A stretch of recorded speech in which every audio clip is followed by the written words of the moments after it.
Hari ini kita akan bicara kesenian, tetapi hari ini juga kita akan bicara tentang difabel.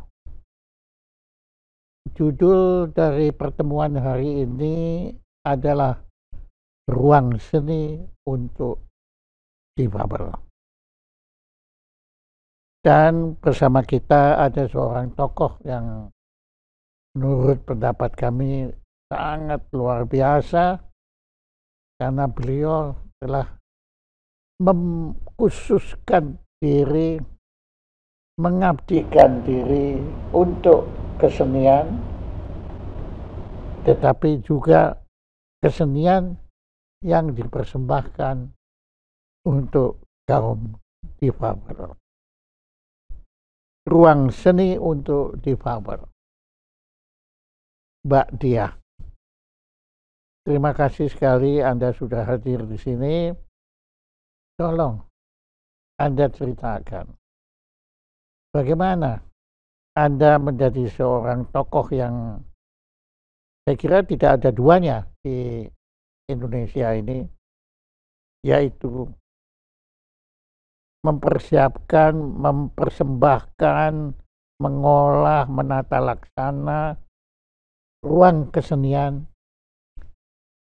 bukan untuk kami-kami yang biasa-biasa, tapi kepada teman-teman kita yang luar biasa, yaitu teman-teman kita yang disebut sebagai kaum difabel, jadi yang memiliki kemampuan beda dengan kita semua ini.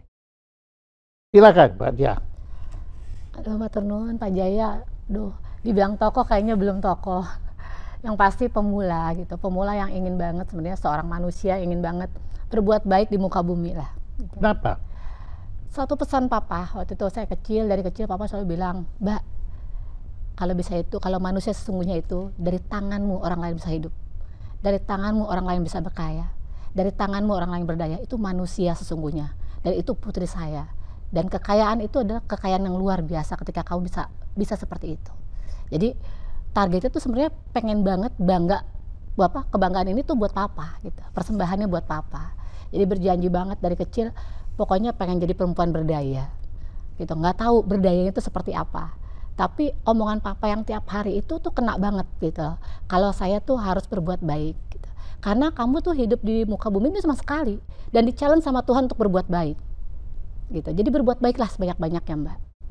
Nah, dari remaja saya udah ikutan organisasi, terus Papa selalu bangga ketika saya jadi ketua kegiatan seni, kegiatan LDK OSIS, terus jadi volunteer. Papa lebih bangga anaknya itu punya sesuatu di luar ketimbang pelajarannya sebenarnya. Jadi pelajaran tuh buat Papa, pinter itu karena pinter itu nggak hanya pelajaran matematika, karena barometer saat itu pinter itu tuh pelajaran matematika tuh pinter. Buat Papa enggak. Pinter itu dan kekayaan sesungguhnya adalah ketika punya jejaring yang luas, punya pengalaman yang lebih awal, punya pengalaman yang luas gitu. Jadi Papa tuh mendidik saya seperti itu. Jadi ketika, Pak, aku jadi volunteer di Ragunan, Papa pasti anterin. Di situ biasanya volunteer apa? Volunteer ngasih makan hewan di Ragunan. Gitu. Jadi berbuat baik tuh iya di kebun binatang gitu. Jadi Papa itu ada mulai itu. Sudah mulai dari SMA.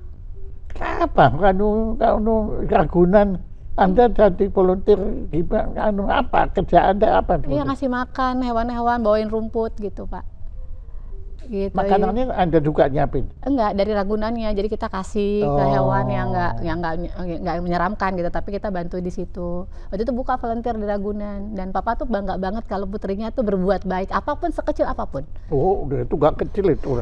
Jadi itu rewardnya luar biasa. Jadi saya selalu jadi pengen seseorang yang Papa banggain. Nah memang sih waktu itu tertulis juga mungkin yang namanya mimpi itu berawal dari kecil gitu. Jadi mimpi itu penting banget. Di usia, saya menyatat di diary saya gitu, kalau usia saya 35 gitu, saya pengen banget berbuat baik, total berbuat baiknya. Jadi waktu saya remaja, saya berkarya, berkarir segala macam tuh buat saya dulu. Tapi pas 35, saya benar-benar ingin apa nih yang saya perlu buat. Ternyata Tuhan memberikan salah satu caranya adalah dengan saya mendapat beasiswa S2 Arkeologi UI. Nah, umur 35? Iya, umurnya 33 waktu itu. Oh, 33. Iya. Terus saya terbukalah, profesor saya bilang kalau museum itu Kok Anda itu umur 33 sudah lewat itu? ya, Anda usia 33 itu sudah lewat ya? iya, Bukannya akan datang, bukan? bukan sudah Karena lewat. potongan Anda kan kayak 23. Aduh, terima kasih Pak Jaya. Alhamdulillah kalau kayak gitu. Kayak ABG kan. Alhamdulillah. Nah, terus pas usia 33 tuh saya bilang, oke, saya mau berbuat nih, apa nih? Belum tahu berbuatnya seperti apa.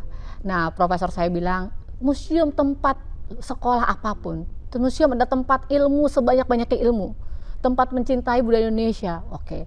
Di situ saya bikin tesis saya tentang pemberdayaan museum.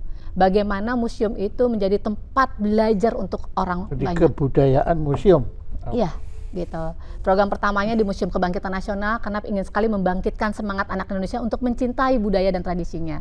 Kebetulan dari kecil memang sering nari, sering nonton wayang orang, ikutan gamelan Jawa, main angklung gitu. Jadi saya mau passion saya yang budaya ini saya mau masukin di programnya museum. Jadi kalau museum cuma datang lihat-lihat aja kan bosan. Tapi ketika museum punya program continue, otomatis orang akan datang. Jadi triple impact. Museum punya program, museum dikunjungi, dia mengenal sejarah Indonesia, tapi budayanya juga dapat. Gitu. Nah dari sinilah saya mulai membuat program. Ternyata program yang saya buat di tesis, apakah disukain sama orang? Nah ini saya takut banget. Datanglah saya ke dekat-dekat Museum Kebangkitan, ke pengajian, saya pernah datengin, terus Museum ke RT RW. Kebangkitan itu Di Sofia, betul, Sofia, di ya, Sofia betul, saya ya. datengin, saya ajak yuk datang ke museum, bisa belajar nari gratis. Program saya belajar tari tradisional gratis. Ternyata sudah lewat sosial media, lewat mulut ke mulut lah saya sebarin informasi, bawa flyer gitu. Ternyata banyak yang minat. Ada 50 anak, saya pikir alhamdulillah banget, program pertama 50 tuh udah ada anaknya di depan saya tuh luar biasa. Nah, ketika di-upload di sosial media, terus orang-orang juga membicarakan dari mulut ke mulut, 1 bulan itu udah 100 orang. Wah, ternyata banyak banget yang cinta budaya Indonesia. Mungkin faktornya macam-macam.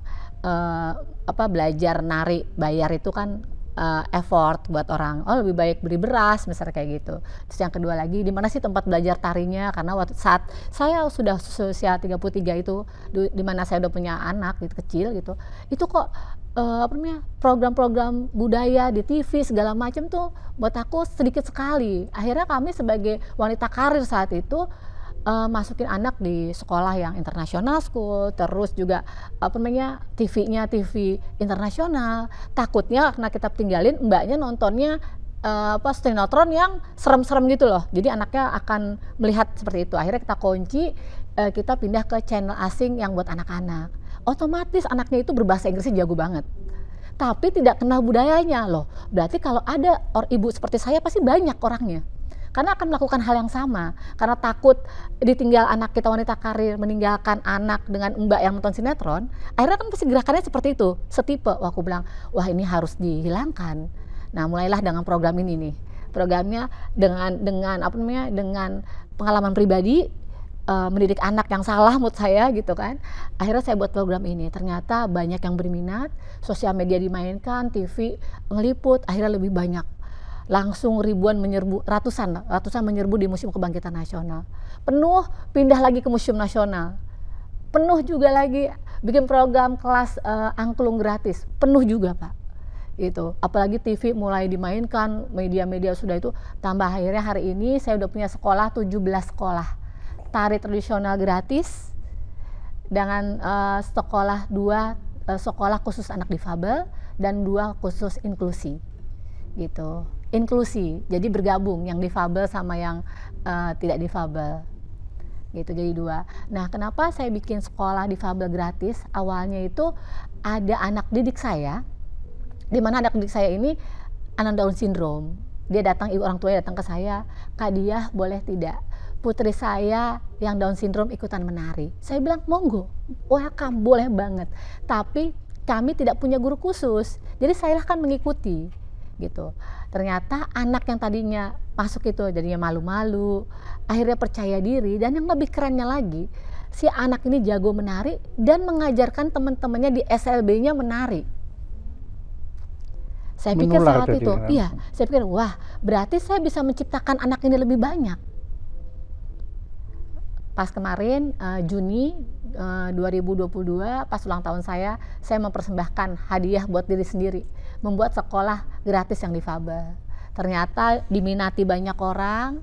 Desember. Jadi hadiah ulang tahun untuk Anda diri sendiri itu adalah sekolah tari Anda tradisional. bikin sekolah tari gratis. gratis buat difabel. Bukan buat Anda tapi untuk kaum difabel. Iya. Dan itu adalah hadiah Untuk diri sendiri. Kan reward buat diri sendiri, ngasih hadiah diri sendiri. Yang Padahal berguna Anda buat kan orang memberi banyak. untuk orang lain, tapi Anda menganggap itu hadiah untuk diri. Iya. Jadi Karena saya pengen ilmu hadiah Anda saya berdampak sudah, terus. Sudah beyond everything sebetulnya ya. Ya. Nah, jadi sekarang Anda punya 17 sekolah. Ya, hampir 7.000 siswa. Dan 6.000 itu sekolah semua ada di museum. Iya, kebanyakan di museum, diawalnya di museum, tapi sekarang sudah mulai bergeser, museum dan mall. Kenapa Mall ada juga? Iya, ada di mall. Ada di Margo City Mall, di Ion juga, Ion Tanjung Barat, Ion JGC. Gitu. Kenapa? FX Sudirman, karena kita pengen banget nih orang-orang yang ke mall, tadinya hanya belanja, melihat pertunjukan seni. Akhirnya berminat bergabung. Gitu. Jadi ternyata berdampak juga, Pak. Jadi orang-orang juga triple impact juga buat mallnya, karena mallnya dia punya pengunjung khusus. Oh iya. Gitu. Dan otomatis ketika orang tua datang ke mall tersebut, belanjanya di mall tersebut. Anaknya belajar nari betul, gitu loh, jadi kayak daycare juga. Jadi ini sangat menyenangkan buat saya. Selama anaknya sedang belajar, Ibunya belanja, itu berdampak dia berdampak buat mall tersebut. Iya. Tapi berdampak buat saya juga nih, anak-anaknya jadi dititipin buat orang tuanya dititipin, kita juga bisa mengedukasi. Dan pelestarian budaya tradisi Indonesia terus berkembang. Gitu. Karena nggak cuma anak-anak yang tadinya suka aja dan orang tua suka, tapi anak-anak yang tadinya tidak suka melihat temennya suka ada di mall, akhirnya mereka datang. Nah, sekarang kan kebetulan ya kan Anda tadi sudah menyatakan dari museum gitu. Nah, kita kan juga museum. Anda tahu kita punya Museum Rekor Dunia Indonesia. Nah, jadi sebetulnya bisa Anda kerjasama dengan MURI untuk bisa. ini. Tentu bisa, semuanya bekerja sama bisa. Kita welcome banget untuk tempat-tempat publik untuk belajar bersama. Inginnya nih Belantara Indonesia jadi storage budaya dan tradisi Indonesia. Iya, jadi nggak hanya museum, MURI, tapi aku pengen storage, itu mimpi ke depannya, pengen storage lah di budaya Indonesia. Jadi apapun mau belajar budaya, ingetnya Belantara Indonesia. Mau belajar apapun kearifan lokal gitu. Nah, ini setiap sekolah keunikannya juga. Kita selalu kearifan lokal dibangun. Jadi kalau sekolah di Cirebon, ya tari Cirebon harus nomor 1. Karena saya pengen banget anak Indonesia ini bangga sama kearifan lokal daerahnya masing-masing. Karena Indonesia itu dengan keberagamannya begitu kerennya, begitu kayanya. Gak ada yang misalnya Jawa lebih bagus, tidak. Semua tradisi Indonesia itu bagus karena punya filosofi di dalamnya. Ini yang lebih keren. Kita ngomong di NTT. Baru desa A pindah ke desa B ke C, berbeda semuanya. Mulai tenunnya, terus makanan, olahan makanan, ini luar biasa Pak. Gitu. Oh, Anda juga kuliner Anda juga kembangkan juga. Saya selalu kalau keliling Indonesia pasti kulinerannya, pasarnya, budayanya, baju tradisionalnya. Saya pengen banget memiliki itu dan juga merasakan pengalaman-pengalaman yang luar biasa. Karena balik lagi kata Papa itu kekayaan memori. Itu yang nggak bisa dibeli apapun. Kekayaan sesungguhnya itu ketika kekayaan memorimu banyak, kebaikanmu bertebar, itu kamu orang kaya sesungguhnya. Gitu. Jadi saya selalu pengen jadi orang kaya versi papa saya. Dan selalu semuanya itu barometernya kayak saya diliput media segala macam, sebenarnya tuh kaget juga kok sampai diliput media gitu. Padahal barometer saya adalah pencapaian paling tinggi ketika papa saya bilang, "Mbak, kamu luar biasa." Sudah. Kapan? Itu aku dengernya sebelumnya sebenarnya nggak ke dia dulu, tapi papa pernah ngobrol sama sama temennya gitu. Puternya bapak nih ini banget ya, sibuk banget saya lihatnya gini-gini. Terus kata, iya saya bangga sama putri saya karena putri saya luar biasa, di luar ekspektasi saya. Wah itu saya bangga banget. Aku bilang, terus pas orangnya tamunya pulang, aku bilang, "Pak, aku di luar ekspektasi papa, aku udah keren, kamu luar biasa. Papa nggak nyangka kamu bisa masuk satu halaman di koran Kompas, di Sindo gitu-gitu. Kata papa ini luar biasa. Kamu papa berharap di targetnya di A, ternyata kamu A++ kata papa gitu. Jadi aku udah membanggakan papa. Sudah luar biasa, kamu sudah kuat. Jadi kalau papa nanti nggak ada, Papa yakin kamu bisa lebih luar biasa lagi. Itulah. Jadi Anda sangat dekat dengan ayah ya. Dekat banget. Papa buat aku, sahabat aku, profesor aku, motivator hidup. Bisa Anda ceritakan ayah Anda itu siapa? Papa itu apa namanya, keluarga biasa aja gitu. Ya, jangan dipercaya apa profesinya apa? Ya, Papa seorang nasionalis banget, Papa dosen, Papa juga pengacara gitu. Oh, pengacara. Iya. Ya. Jadi pernah satu hari aku pernah nanya sama Papa karena kasus cerai, perceraian gitu banyak banget yang Papa datang ke rumah gitu. Tapi akhirnya nggak bercerai. Karena Papa bijak banget nasihatinnya. Terus aku pernah tanya, "Pak, itu kalau semuanya damai Papa nggak dapat uang?" gitu. Enggak. Tapi buat saya ini kebanggaan luar biasa ketika orang itu tidak berpisah. Karena saya menyelamatkan jiwa anak-anaknya. Gitu. Ini Mbak yang dimaksud kaya sesungguhnya, tidak usah dihitung materi. Sarjana hukum. Ya? Sarjana hukum. Lulusan UGM sama UI. Oh, jadi Prof. Mahfud. Jadi Papa benar-benar nasionalis banget, kayak apapun kalau melihat berita gitu jam 9 misalnya berdua kita nyender sembari makan. Nah, itu. Kalau korupsi itu kayak gitu, Mbak. Nggak bagus. Gitu. Lihat tuh anak-anak di pendidikan budi pekerti dilakukan. Ya, itu makanya saya mengajarkan anak saya pendidikan budi pekerti. Karena Papa mengajarkan saya itu membangkitkan itu. Itu bukannya kamu tidak boleh, kamu begini gitu, tidak. Tapi contohin tuh, kayak gini Mbak. Kalau kamu bisa berbuat begini, ini luar biasa Mbak, ini bisa begini. Ini bisa diatur sama kamu. Cukup kamu satu, fokus pada tujuan kamu. Gitu. Nggak usah dengerin omongan orang. Lebih baik jadi singa sendiri ketimbang jadi domba bergerombol. Wah, jadi kayaknya kalau perempuan tuh kayak perang terus gitu loh sama Papa aku tuh, maju ke depan gitu. Jadi nggak apa-apa berbeda pendapat, tapi kamu bisa bertanggung jawabannya itu. Kalau menurut kamu itu benar, kamu itu baik, lakukan walaupun sendiri. Kamu nggak usah takut, karena semua kebaikan kamu, semua yang baik di pikiran kamu, di hati kamu, semesta Mbak akan mendukung kamu. Kamu nggak usah takut, gitu. Dan jangan takut untuk memberi, karena kalau banyak kamu memberi, makin kamu kaya. Karena yang namanya memberi tidak akan pernah miskin. Kayak gitu loh Pak, yang dibangkitkan banget ya emosionalnya saya gitu. Jadi saya jadi perempuan nggak pernah takut untuk ambil keputusan, walaupun tentang banyak orang gitu. Waktu itu saya pertama bikin yayasan dihina banget. Sudah sekaya apa punya yayasan? Itu dan itu teman-teman saya gitu, sahabat-sahabat saya. Belagu banget sih punya yayasan gitu. Emang udah sekaya apa? Waktu itu saya pernah mundur ke Papa saya, Pak, kalau temanku aku belum kaya, belum bisa jadi yayasan gitu kan, kata apa? Loh nggak perlu, kamu mau nungguin kayak siapa gitu? Kamu mau nungguin kayak pengusaha baru punya yayasan? Ya nggak kayak gitu Mbak. Ketika kamu beri, kamu tuh jadi orang kaya. Kamu beri banyak, kamu orang kaya dan kamu lebih jadi orang kaya. Karena orang kaya itu cuma bikin diri sendiri. Kalau orang kaya sesungguhnya itu bisa memikirkan orang banyak. Kayak gitu. Oke.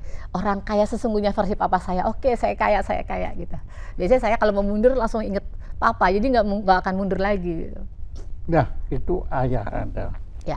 Anda juga punya anak ya. Kemudian. Nah, bagaimana Anda mendidik anak Anda? Sama seperti mendidik Papa saya memposisikan diri sebagai sahabat buat kedua putri saya. Itu teman curhat apapun gitu. Pokoknya buku diary-nya anak-anak juga saya tahu ibaratnya tidak ada komen negatif, yang ada support positif, pilihannya silahkan, semua pilihan bagus, tinggal kita buat dia yang seperti apa yang dia inginkan, tapi dengan jalur yang baik gitu. Dan begitupun yang dilakukan ke anak-anak saya. Pak Jaya kemarin juga bikin narasi drama musikal kan 6.000 siswa. Kita setiap sekolah di audisi. Setelah audisi terbaik digabungin lagi di audisi kembali. Jalur cerita yang saya buat, saya rubah ketika saya melihat kemampuan anak. Gitu. Jadi nggak textbook. Ini jalur cerita yang saya mau. Anak ini saya paksa untuk jadi ini, tidak. Oh, malah ceritanya berorientasi kepada anak. Saya pengen banget nge-blow up anak, semua orang jadi bintang. Gitu. Katanya saya pernah baca saudara yang terbaik adalah ketika bisa membuat pemainnya jadi bintang. Wah. Gitu. Jadi saya pengen semuanya jadi bintang. Saya lihat anak ini nggak jago nari tradisional, tapi anak ini punya kemampuan balet. Makanya kalau Pak Jaya lihat kemarin ada peri gitu, terus ada yang balet-balet. Nah karena anak tersebut nggak ada di skenario, tapi karena dia mampu saya buat. Gitu. Jadi saya pengen banget orang yang di tangan saya semuanya jadi emas. walaupun tadinya batu kali gitu harus jadi emas semuanya ketika di tangan saya. Makanya saya berusaha banget melihat orang dengan komposisinya masing-masing. Karena bos yang hebat adalah ketika bisa menciptakan orang-orang yang hebat. Jadi Anda juga punya passion untuk menjadi seorang sutradara. Karena waktu kecil atau SD kalau ditanya di buku diary gitu, tulis nama dia, cita-cita jadi sutradara. Ternyata terkabul. Kayak gitu. Jadi ternyata cita-cita itu penting diucapkan gitu, dituliskan. Itu memotivasi kita untuk lebih mengejar mimpi kita. Oke. Nah, sekarang kan hari ini kita bicara tentang ruang seni untuk difabel. Ya. Nah, tadi memang Anda sudah berulang kali menyebut itu, tetapi kenapa Anda begitu perhatian terhadap difabel? Padahal setahu saya Anda nggak punya anak difabel, nggak punya kan? Iya. Ya biasanya itu berawal dari anaknya difabel. iya, karena kemudian mereka kemudian perhatian, tapi Anda sama sekali enggak. Tadi awalnya saya ngeliat anak didik saya yang tadinya anak Down syndrome yang ibunya Oh, orang yang datang, itu. ya. Soalnya dia sering dibully di rumahnya, katanya anak monyet, atau titisan setan segala macam, gitu. Dibully di lingkungan rumahnya karena bapaknya tuh tukang sampah. Jadi pendidikannya memang pendidikan di daerah situ mungkin nggak terlalu tinggi gitu ya. Jadi ngomong tuh seenaknya aja. Dia bilang baru di sini anak saya diterima dengan baik Bu Diah. Gitu. Teman-temannya juga menerima. Lingkungan itu kalau lingkungan itu yang disebut ke atas itu mereka itu malah lebih bisa menerima. Kayak yang ke bawah itu nggak bisa menerima. Betul, malah lebih apa ya, kalimat-kalimatnya lebih nggak enak di kuping mungkin ya, bisa dibilang. Nah kasihan anak saya nggak ada temennya, kak dia kadang disambit gitu, disangin anak, iya gitu. Itu aku tergerak banget. Cuman di Belantara Indonesia anak saya tuh dimanusiakan katanya, di Belantara Indonesia anak saya diterima dengan baik gitu. Makasih Bu Diah. Nah kalimat itu wah berarti banyak dong anak-anak di luar sana yang dapat perlakuan seperti ini juga kalau wilayah rumahnya seperti itu. Terus banyak juga dong anak-anak seharusnya punya kemampuan tapi lebih minder lagi ketika dia nggak diterima. Dan saya lihat anak tersebut, wah anak tersebut bisa percaya diri dan ngajarin teman-temannya di SLB-nya menari. Loh berarti saya bisa dong menciptakan anak tersebut yang lain. Itu yang memotivasi saya untuk membuat sekolah khusus difabel. Oke, ya itu kan case ya, kasus bahwa Anda ketemu seorang anak difabel dari keluarga yang tidak mampu, kemudian Anda berhasil mengangkat anak ini. Nah, kemudian anak ini terbukti malah bisa mengajar teman-temannya juga. Sekarang Anda dapat ibarat estafet itu para pemain-pemain ini itu makin banyak. Makin banyak banget, dan senangnya lagi ibu-ibu ini jadi punya komunitas baru. Tadinya temennya kan SLB-nya cuma misalnya SLB di daerah A, temennya itu aja sampai dia besar loh Pak. Tapi ketika udah dibuatkan komunitas dari berbagai sekolah, saling curhat, temennya juga jadi banyak. Apalagi sekolah kita kan yang non fibabel juga kayak kemarin untuk acara digabungin. Mereka bangga karena mereka disamakan. Sebenarnya nggak ada yang harus ada perbedaan. Yuk, mari bersama-sama. Kita ini ciptaan Tuhan sama, gitu loh. Nah, aku mau mengajarkan juga anak-anak didik aku, anak-anak kandungku. Yuk, sama-sama kita berbuat baik, gitu. Karena di mata Tuhan semuanya sama, gitu. Malah kita harus bersyukur. Kita nih nggak dikasih kekurangan, gitu ya, gitu. Yuk, harus lebih effort berbuatnya, gitu loh. Nah inilah anak-anak Anda nggak keberatan tidak. Anda mengurusin? Tidak sama sekali. Malahan senang udah tahu kalau Sabtu Minggu maminya udah pasti ke museum A, pindah ke museum B, ngurusin A gitu.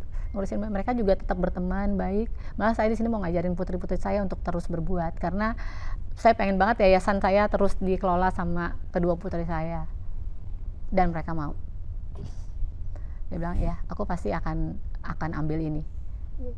Dan senang banget mereka juga nggak pernah ngerasa kurang perhatian gitu. Karena kita bersama-sama di Sabtu, habis itu baru gaul bareng. Yang pasti ini buat aku bonding yang luar biasa, kan anak juga ikutan menari. Anak saya belum tentu dipilih loh. drama musikal sama saya. Mereka ikutan seleksi juga. Jadi mau jangan mentang-mentang anaknya founder Belantara diterima, enggak. Tetap harus seleksi. Dan putri saya yang pertama nggak lewat seleksi, putri saya yang kedua yang dapet. Jadi nggak boleh mentang-mentang, semuanya lewat proses. Nah, yang nggak ada waktu nggak kalau seleksi apa? Nggak marah ya? Enggak. Dari kecil sudah dibiasakan seperti itu. Kayak Wah. misalnya barang pun nggak harus sama. Bisa punya kakak punya adiknya, atau punya adiknya punya kakaknya, dibeliin juga seperti itu. Beli mainan juga, saya satu ya, mami punya uangnya hari ini buat satu doang, mainnya berdua dulu, nanti besok baru kakak, atau besok baru adik. Oke, Anda kenal Kak Seto? Kenal? Bagaimana? Apakah beliau ikut juga mendukung apa yang Anda lakukan? Karena tugas beliau kan anak-anak, gitu. Sejauh ini belum berkolaborasi. Oh, belum? Belum. Oh, nanti gitu. saya lapor. Gitu. Pernah ketemu, pernah ngobrol bareng. Mungkin beda case. Kalau Kak Seto mungkin yang bermasalah saja. Kalau saya lebih baik jangan bermasalah dulu, yuk kita belajar budaya gitu. Karena di dalamnya ada gen budi pekerti. Karena belajar budaya Indonesia tidak hanya belajar tari dan musik tradisional, tapi belajar budi pekertinya Indonesia. Setiap gerakan ada filosofinya, ada ceritanya, sejarahnya, bajunya, semuanya ada filosofinya. Indonesia tuh begitu kayanya. Dan saya pengen banget anak Indonesia ini mencintai keberagaman di atas Bhinneka Tunggal Ika. Oke. Anda, maaf, betulnya saya nggak layak bertanya ini, tapi agama Anda apa? Muslim, Islam. Muslim. Anda kenal Ibu Teresa? Kenal? Bagaimana pendapat Anda? Bagus banget. Semua ajaran agama pun semuanya bagus buat saya, gitu lah. Nggak ada. Tapi agama yang dilakukan oleh Ibu Teresa luar biasa. Nah, luar biasa.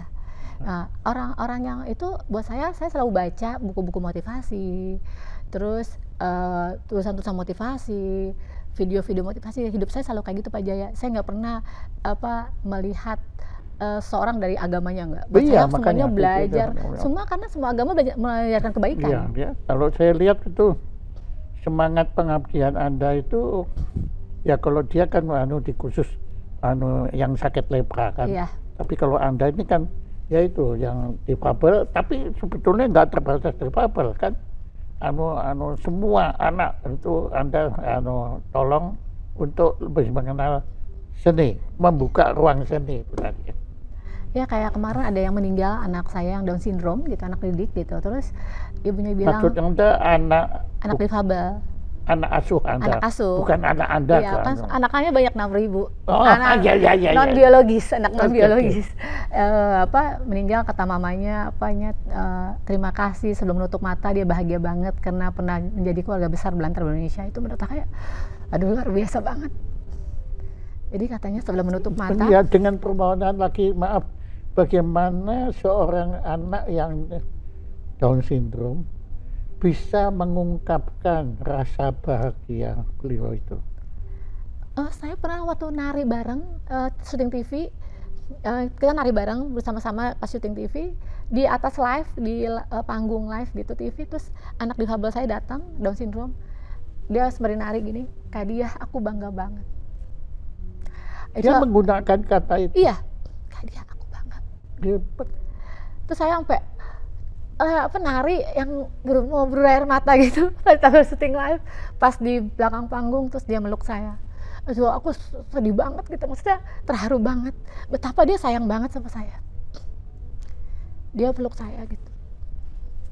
Kalau datang tuh langsung meluk. Ya itu gitu. Yang ayah Anda bilang, Anda sudah, sebetulnya buat saya kan menulis buku tentang kebahagiaan, tapi kebalik Bu, saya menulis bukan kebahagiaan tapi ketidakbahagiaan.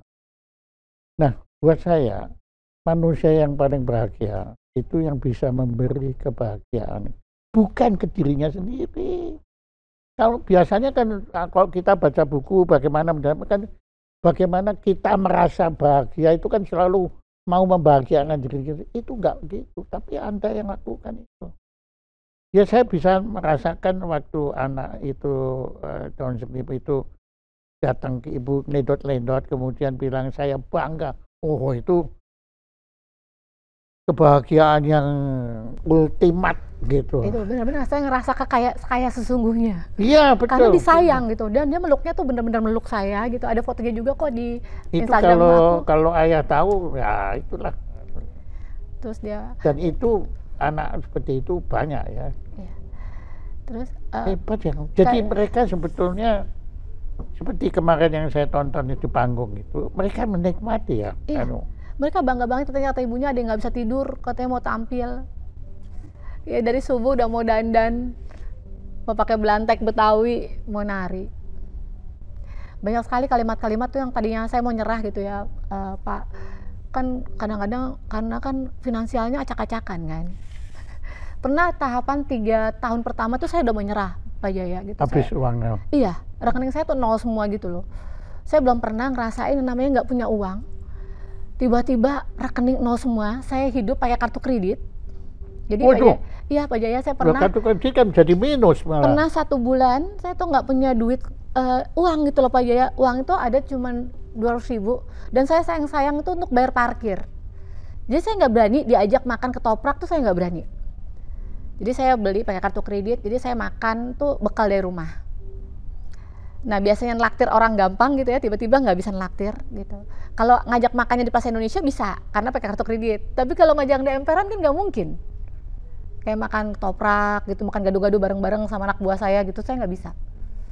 Itu pernah 1 bulan saya alamin, saya ngerasa termiskin di dunia Pak. Sedih banget karena makan tuh yang bekalan dari rumah terus, karena nggak berani jajan gitu. Dan satu titik saya pengen banget sate Padang di Jalan Sabang. Saya habis meeting tuh lapar banget gitu ya. Saya nggak nyangka pulangnya sampai semalam itu, dan saya lapar banget, saya nggak bisa beli. Itu saya nangis banget di mobil. Ini aduh. Nangisnya di mobil. Iya, nangisnya di mobil. Karena kalau mobil kan bisa gesek kartu kredit beli bensinnya. Nah, Anda gesek, bayarnya bagaimana? Kan saya punya duit yang itu, yang 200.000 itu yang saya irit-irit buat bayar parkir.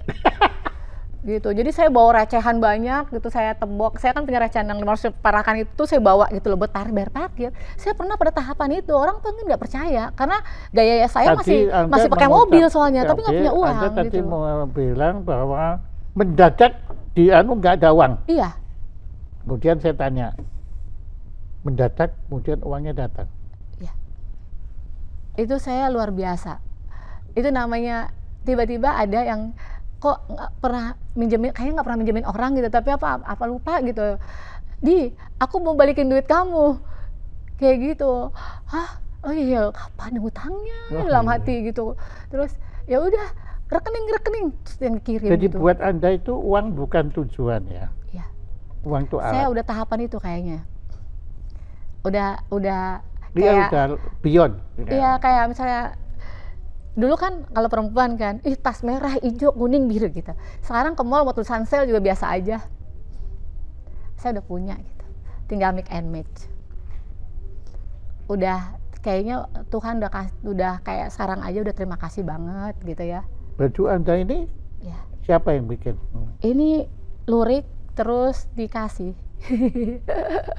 Di endorse kadang-kadang gitu Iya Pak. bagus. Nah, Dan itu ternyata kan, itu mendadak kan. iya, jadi ternyata dulu doyan belanja pakai duit sendiri, terus karena suka baju etnik, terus suka post di Instagram, sering di endorse, dikirimin, tinggal pakai di post gitu. Oh ternyata bayarannya seperti ini, duit saya kasih buat yayasan, ternyata saya dapetnya digratisin kayak gini, kayak baju-bajunya saya. Oh tukerannya kayak gitu, ternyata udah dibuat, mungkin tetap gaya tapi gratisan, tapi uang saya buat ini. Jadi banyak banget mukjizat-mukjizat yang saya terima gitu loh Pak.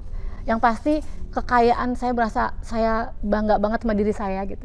Ketika terima kasih. Jadi pada saat Anda dalam kondisi sangat miskin, Anda merasa sangat kaya. Iya. Nah ketika itu poinnya ketika di mobil, jadi di Museum Kebangkitan Nasional ini udah mau ngerasa udahan dulu kali aja ibu yayasan gitu. Iya saya pernah tahapan itu mau mundur sama sekali. Ternyata saya turun, lihat, jadi biasanya tuh turun dari mobil langsung turun Pak Jaya, tiba-tiba hari itu tuh enggak, karena lagi berebes milih, lagi sedih sama diri sendiri, ini mundur apa enggak gitu kan. Anak-anak dari museum turun dari bajai, udah bapak itu tukang bajai turun, karena kan saya nggak pernah lihat momen itu. Saya kan selalu masuk keluar mobil langsung masuk museum. Ada yang loper keran naik sepeda, bapaknya dada-dada, nanti bapak jemput lagi. ada yang patungan gokar gitu, ada yang mobilnya bagus turun dari museum. Nah, oh, ini kalau saya tinggalin gimana gitu ya. Saya turun, tiba-tiba, Kak Diah terima kasih ya, berkat Kak Diah anak saya udah percaya diri, dulunya mah pemalu. Di situ saya pikir, ya Allah ini berarti saya nggak boleh berhenti gitu. Ini kan orang tua tiba-tiba datang terima kasih Kak Diah gitu kan. Oh ya ternyata saya berguna ya gitu. Di situ poin saya berguna. Oke, saya nggak usah takut lagi deh sama rekeningnya. Udah Bismillah lah. Kata Papa, berbuat baik nggak bakal miskin. Pasti nggak miskin lah. Ya udah, saya terusin sampai hari ini. Ternyata nggak miskin Pak. Jadi ya pasti. ternyata nggak miskin Pak Jaya gitu loh. Ternyata dalam hal ini memang ada, selama hayat masih dikandung badan, kelihatannya Anda nggak akan berhenti. Iya, insya Allah seperti itu. Karena Anda di situ bukan hanya menemukan kebanggaan, tapi kebahagiaan. Betul banget, kebahagiaan yang mungkin nggak bisa dibeli apa-apa. Ya itu kebahagiaan. Memang kebahagiaan membuat orang lain bahagia itu kebahagiaan ultimat. Ya. Kemarin yang dapat rekor muri kan semuanya berbes milih, semuanya bahagia. Itu kayaknya ya Allah, aku baik banget gitu. Jadi orang baik ya aku gitu kan. Apalagi jadi perasaan jadi orang baik itu bagus, indah ya. Indah banget ketika di atas panggung kan sama Pak Jaya sebelahnya, terus lihat orang tua di depan-depan pada kayak berbes milih gitu kan. Di depan aku kok kayaknya semuanya bahagia gitu kok. Aku bikin orang bahagia gitu.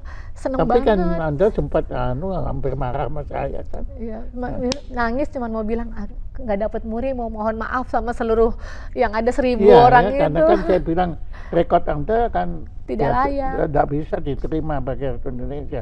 Waktu itu Anda gimana hatinya? Udah kan ada anak yang difabel sebelah saya. Anda kan perjuangan itu kayak jantung aku dicopot di perut gitu Pak Pranajaya, Pak Jaya. Terus udah gitu saya megang anak yang kecil yang difabel sebelah saya. Aduh, jangan nangis, jangan nangis. Mau ngucapin apa, mau mohon maaf kayak gimana gitu. Saya mikirnya logik banget, mau mohon maaf gimana ya ngomongnya gitu. Supaya nggak nyakitin orang banyak. Kan yang kecewa pasti banyak kan ketika saya nggak dapet. Kan depan saya udah matiin handphone, pada diem semua gitu kan. Saya jadi sebetulnya saya jahat ya waktu itu. Tapi setelah saya bilang tidak layak rekor Indonesia tapi rekor dunia. Ya ampun, udah kayak kepala mau pecah. Langsung naik lagi berbunga-bunga sampai bingung lagi mau nangis mau gimana. Bingung gitu. Ternyata katanya teman-teman yang media sampai mereka tuh kaget, gimana deh nih gitu. Itu kan kalau direkod kan memalukan saya penjuru nasional gitu kan. Iya. Gimana deh? Internasional karena apa? Tuh teman-teman media ngomong. Kaget banget Bapak ngomong kayak gitu. Terus kenapa Pak Jaya ngelakuin ini gitu, kok tega banget. Kok tega-teganya memalukan aku gitu. Aku tapi ternyata kok teganya membahagiakan. Iya. Wow, rekornya itu emang layak kalau rekor dunia, orang bagus banget katanya. Terus kan nangis-nangis kan orang tuanya juga, Kak Diah makasih ya Kak Diah. Terus di sosial media saya itu di story tuh, terima kasih buat founder Belantara Indonesia, terima kasih Kak Diah aku tampil difabel hebat itu. Aduh, aku langsung ya Allah, ini berkah Ramadan luar biasa buat saya gitu. Baik Mbak Diah, saya sekarang makin mantap bahwa Anda memang bukan manusia biasa ya. Memang Anda telah terpilih untuk menjadi manusia yang bukan membahagiakan diri sendiri. Aduh, aku jadi nangis. Tapi adalah membahagiakan orang lain. Dan itu hanya orang-orang pilihan. Apa sih? Orang-orang pilihan itu ya. Kalau di agama Nasrani kan disebut ada the chosen people ya, tapi lah Anda itu terpilih, dan terpilih secara nggak ada yang harus iri pada Anda karena dengki pada Anda, karena dibalik perjuangan Anda itu yang kelihatannya Anda merasa bahagia, tapi ya itu saya kira Anda telah banyak babak belur jatuh bangun dalam menempuh kemelut jeru campur debu ya, berpercik keringat, air mata dan darah. Keren. Itu bahasanya itu keren ya.